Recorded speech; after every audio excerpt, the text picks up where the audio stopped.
Acción de la tarde, el interactivo que marca la diferencia en la radio. Por Palma 90.7 FM. Señores, hablábamos del proyecto del senador de Higüey, la Altagracia, un proyecto del discurso de odio, donde el senador procuraba que se sancionara cualquier expresión por los medios ordinarios, ya fuese de manera oral, gráfica, escrita, audiovisual o digital, que implicara odio, hostilidad, discriminación, violencia contra una persona o grupo por motivos de raza, color, sexo, orientación sexual, nacionalidad, etnia, religión, discapacidad o condición migratoria, lengua, condición socioeconómica o cualquier otra condición de identidad o pertenencia. Está claro que un proyecto de este tipo, con un país que está efervesciente en esta etapa con el tema haitiano, habría de generar las consabidas protestas y reacciones que se produjeron, pero al mismo tiempo personas que se manejan en los medios, en distintos medios, veían en este proyecto una especie de censura previa. Hay que tener cuidado con la regulación de la expresión, con la regulación de las libertades que tienen que ver con la comunicación en sí. Ahora mismo hay otro proyecto de ley sometido por el Poder Ejecutivo y que termina regulando la libertad de expresión, y que también afecta a los medios audiovisuales y digitales, pero que ya se han presentado muchas críticas con respecto a el alcance que tiene, a la manera en que se tratan ciertos temas, a los órganos que implementan la ley y a ese poder de censura, a ese poder de clausurar incluso medios previo a que pudiese producirse una decisión irrevocable, lo que es problemático. Es difícil ver un país que desarrolle la democracia sin libertad de expresión. El Estado, de cara a las libertades, tiene que permitirlas. El Estado, este es uno de los derechos que figuran en la primera generación de derechos fundamentales. No es un derecho de prestación como el derecho a la salud o el derecho a la educación, donde el Estado tiene que invertir altas sumas de dinero para poder satisfacer estos derechos. El derecho a la expresión, lo que se espera del Estado es que el Estado permita la libertad de expresión, que la permita. Ahora, la libertad de expresión, como cualquier derecho fundamental, no es absoluto, tiene límites, y en estos límites está la dignidad de las personas, está el respeto a determinados valores vinculados al orden público, pero hasta que el sujeto no comunica, hasta que el sujeto no se expresa, tú no sabes si podría chocar contra uno de los límites. El límite del honor, por ejemplo, el resguardo de la imagen de la persona, porque al comunicar se pueden afectar derechos, pero tú no puedes de antemano tener una gilet en el cuello de los periodistas o de los comunicadores, en el cuello de los que manejan la información, ya fuese la información per se o ya fuese la información tratada, la información trabajada a título de posverdad, porque precisamente la democracia se sustenta en la libertad de expresión, en la libertad de información, en las libertades de comunicación, que van más allá incluso de estas dos, y que por lo tanto cualquier legislación, cualquier proyecto de ley que toque estos temas debe hacerlo comprendiendo la esencia de este derecho sin afectar su contenido esencial. La Constitución tiene un adecuado discurso con respecto a estas libertades y cualquier legislación que desarrolle estos planos que la Constitución enfoca tiene que seguir el prisma del constituyente, porque de no ser así estaría vulnerando la norma fundamental y por lo tanto la ley podría, o las normas dentro de la ley que fuesen contrarias a la Constitución, ser expulsada de ellas.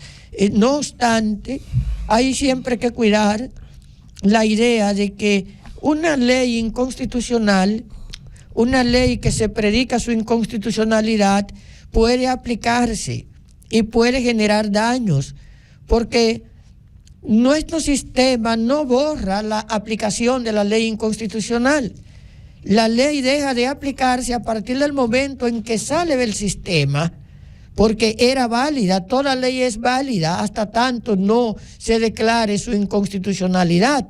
Y quien hace esto lo hace o un juez en el curso, o un tribunal en el curso de un proceso determinado, que es la inconstitucionalidad difusa, o el Tribunal Constitucional cuando alguien con interés legítimo solicita al Tribunal Constitucional que valore la conformidad de una ley, de una norma con la Constitución, y si el máximo intérprete considera que la ley es inconstitucional, entonces la saca del sistema normativo. Aún en este caso, sabemos nosotros que el tribunal ha declarado leyes inconstitucionales y las ha mantenido vigentes durante un tiempo, a los fines de que no se produzca un vacío normativo.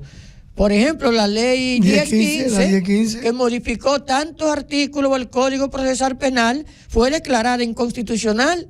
Eso significa que nosotros ahora mismo estamos rigiendo el proceso penal con leyes inconstitucionales, declaradas inconstitucionales por la Suprema Corte, por el Tribunal Constitucional. Por eso hay que tener cuidado con la aprobación de leyes que afecten la constitucionalidad, porque el sistema para expulsarla es lenta y porque además no te puedes quedar sin una ley cuando tú sencillamente la declaras no conforme con la Constitución. Tú tienes que dejar algún parámetro. Recordamos que estamos... El Código Penal, por ejemplo. El Código Penal es un caso aberrante a mi modo de ver. ¿Un ejemplo? Sí, pero a mi modo de ver fue aberrante lo que pasó ahí.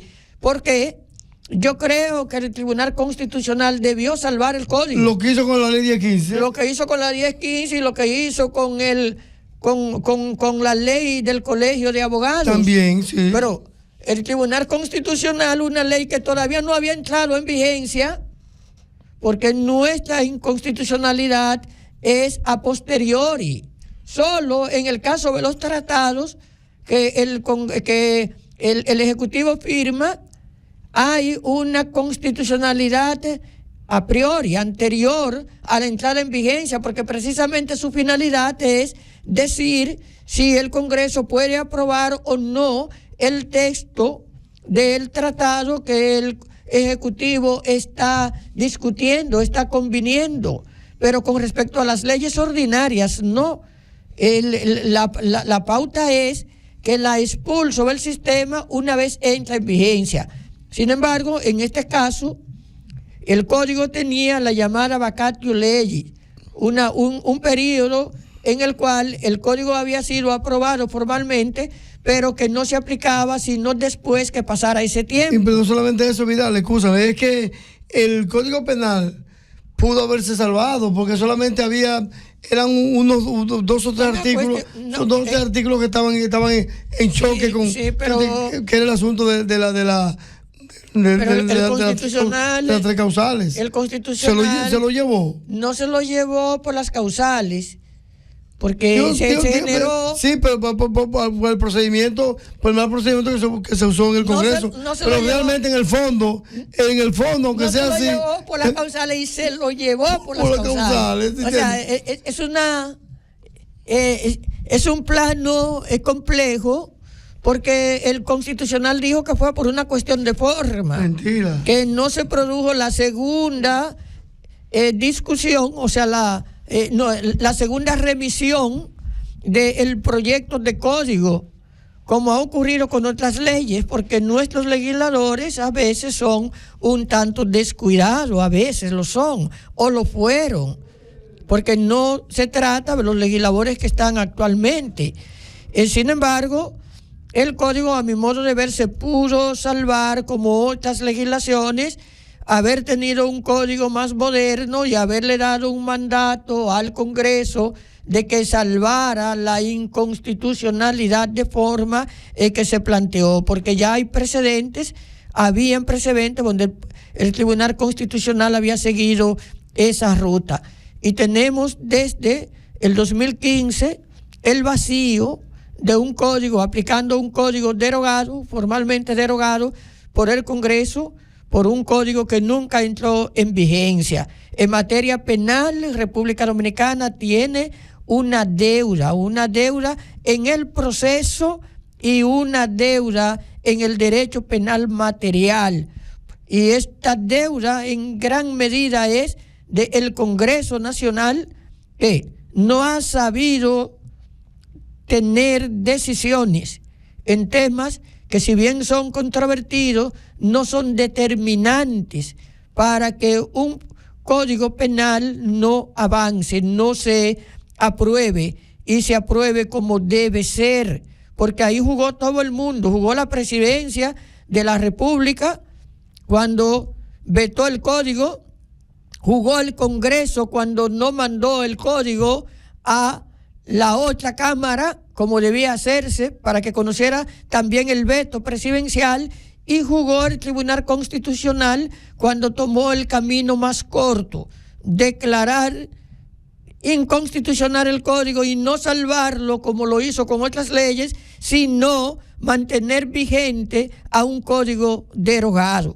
Y es la situación que habrá que resolver en la República Dominicana, porque no es concebible que en el campo del derecho penal, que se liga tanto a la seguridad del Estado, nosotros estemos aplicando leyes derogadas o aplicando leyes inconstitucionales, porque el Congreso Nacional no da los pasos que debe dar para enderezar esos entuertos legislativos. Pero vamos a esperar, algo tendrá que pasar por ahí. Oralis, y los presidentes dominicanos se van a reunir. Bueno. Yo creo que es un dato interesante. Yo siempre he resaltado eso. Nosotros tenemos muchas fallas en la democracia, incluyendo estas que dije ahorita, de legislaciones que las estamos aplicando en el ámbito penal, estando virtualmente derogada una y otra declarada inconstitucional, y que no vemos el ánimo de resolver el tema. Y también las intenciones que muchas veces surgen de coartar más allá de lo debido la libertad de expresión, que es un tema a verlo, y que lo notamos con el retiro del proyecto del senador Rafael Duluc.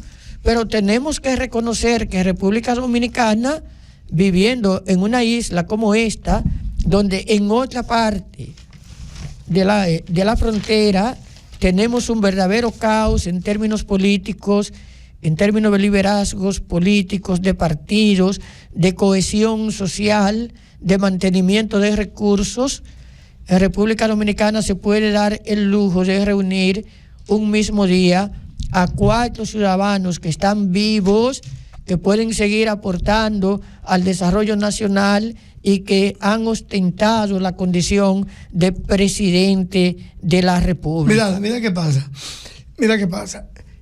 Esa reunión de esos 3 ex presidente y del presidente Luis Abinader Corona, yo desde ya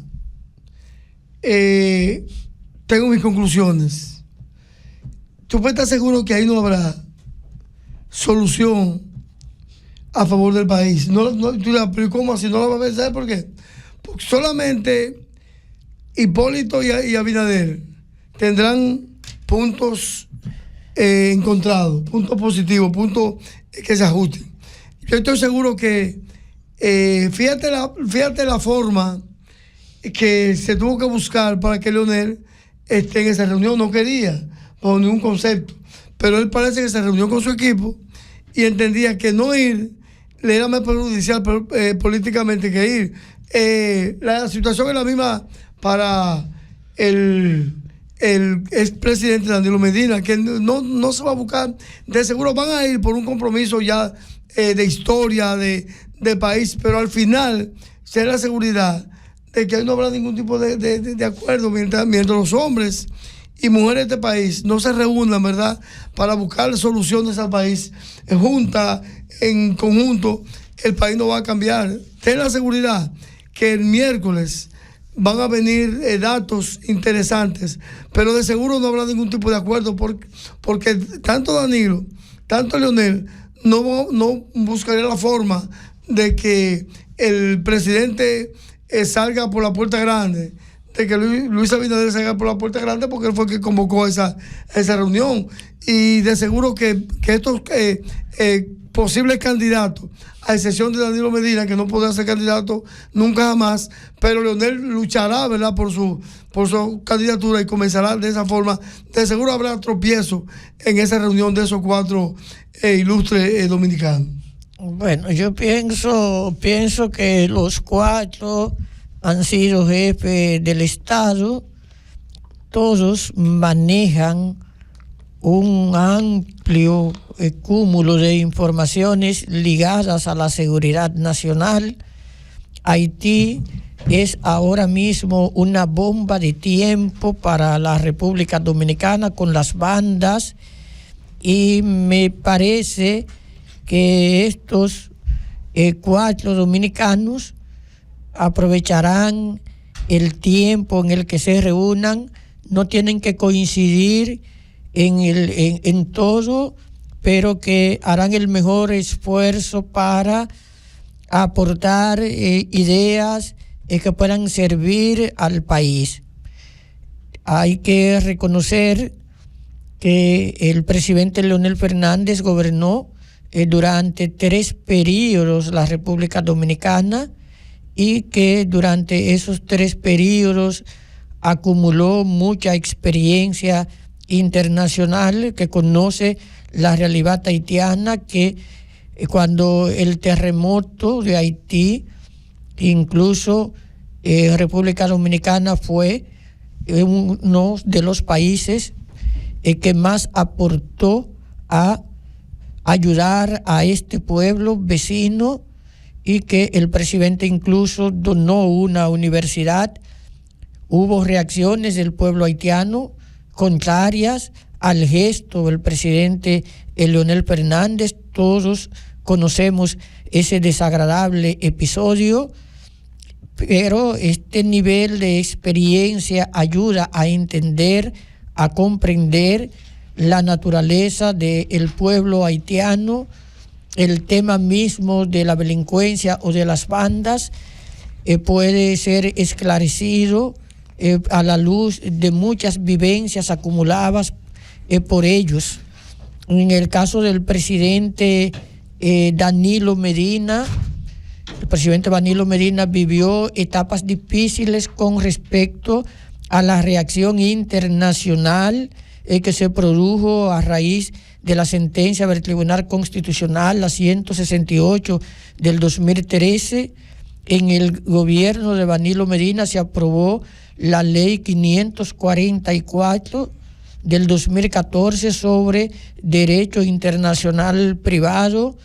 En ese mismo gobierno de Danilo se aprobó la ley 169 del 2014 sobre naturalización especial.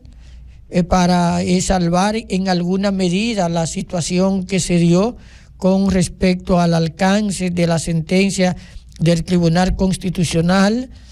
En esa misma etapa en la que el presidente Danilo gobierna el país, es que el Tribunal Constitucional pronuncia la desvinculación de República Dominicana de la Corte Interamericana de Derechos Humanos, precisamente porque esta alta corte tuvo una postura con respecto al tema de la nacionalidad distinta a la que desarrolló el Tribunal Constitucional en la sentencia 168 del 2013. Hipólito Mejía tiene mucha experiencia en lo que son trabajos que en República Dominicana se realizan básicamente con la mano haitiana.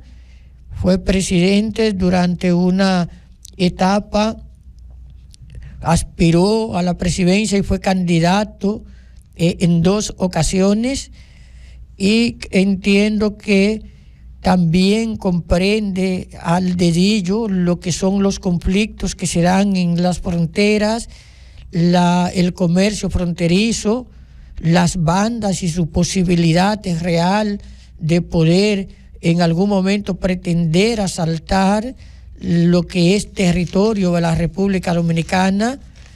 Y si ellos 4 se reúnen sabiendo que hay un país entero que está esperando este encuentro, y vienen entonces con unas posturas de niños, salen afectados para la historia, porque Leonel Fernández aspira a ser presidente de los 4, y Danilo, la Constitución se lo prohíbe, e Hipólito, aunque puede aspirar porque no tiene impedimento, Hipólito tiene ahí a Carolina Mejía, que es su precandidata, ¿no? Sí. A lo que sería un certamen interno dentro del PRM, y posiblemente una candidata del PRM si gana la convención.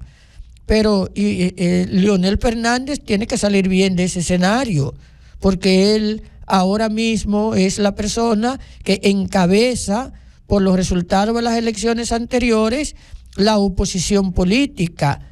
Y se debe creer que tiene mucha experiencia porque es el que más ha gobernado, y de ellos es el único que tiene la condición de abogado, Odalis, que también compromete su comprensión del tema desde el punto de vista técnico, jurídico.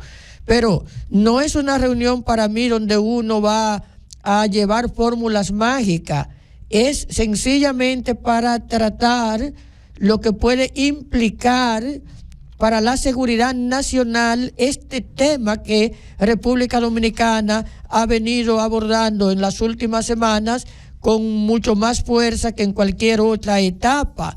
Pero también está la comprensión de la corrupción dominicana ahí. Cómo abordar que tengamos una política migratoria y que tú tengas gentes que está dentro del mismo estado cogiendo dinero para permitir el paso de migrantes. El tema es muy complejo, ¿no? Y yo creo que así como en 1994, que tuvimos a punto de perder la soberanía, de devolvernos a un enfrentamiento cívico con los resultados de las elecciones de 1994, el liderazgo político dominicano se reunió, los líderes de los principales partidos decidieron encontrarle una salida a la crisis electoral dominicana haciendo reformas puntuales en la Constitución. Y fue el episodio crítico más serio que tuvo el país después de la Guerra de Abril, a raíz del ajusticiamiento de Trujillo. Ni siquiera el golpe de Estado de Voz que se produjo en 1963 tenía el efecto de poder generar una hecatombe como la que se daría en 1994 si la clase política no busca una solución.